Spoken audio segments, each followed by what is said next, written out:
যেহেতু দেবিদ্বার থেকে মানুষ আস্থা রেখে 1,72,000 মানুষ ভোট দিয়ে এই সংসদে পাঠিয়েছে, তাদের পক্ষে 1 মিনিট 18 সেকেন্ড কথা বলছি।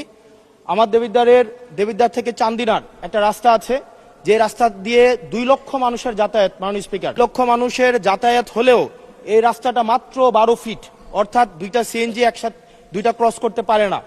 আমাদের ওখানে 11টা ইউনিয়নের মধ্য দিয়ে রাস্তাটা গিয়েছে। এই রাস্তাটাকে যদি আমরা প্রসারিত করতে পারি, তাহলে ওই ইউনিয়নগুলোতে আমরা শিল্প এবং বিভিন্ন ধরনের আমরা কোল্ড স্টোরেজ, আমরা কর্মসংস্থানের ব্যবস্থা করতে পারবো, যেহেতু ওই রাস্তাটা ঢাকা চিটাগং হাইওয়ের একটা রাস্তা। এবং এই রাস্তাটা যদি আমরা প্রশস্ত করতে পারি, তাহলে আমাদের কুমিল্লা থেকে, আমাদের ঢাকা থেকে যে সিলেটের যে যাতায়াত, সেই যাতায়াত আমাদের 40 কিলোমিটারের মতো কমে যাবে। মাননীয় স্পিকার, সার্বিক দিক বিবেচনায় কর্মসংস্থান বৃদ্ধি এবং যোগাযোগ আমাদের 40 কিলোমিটার কমানোর জন্য আমাদের কুমিল্লা, আমাদের দেবিদ্বার থেকে চান্দিনার যে রাস্তাটা আছে সেটা 12 ফিট আছে। এটাকে প্রশস্ত করে এটাকে হাইওয়ে করার জন্য মাননীয় স্পিকার, আপনার মাধ্যমে সংশ্লিষ্ট মন্ত্রণালয়কে অনুরোধ জানাচ্ছে। যেহেতু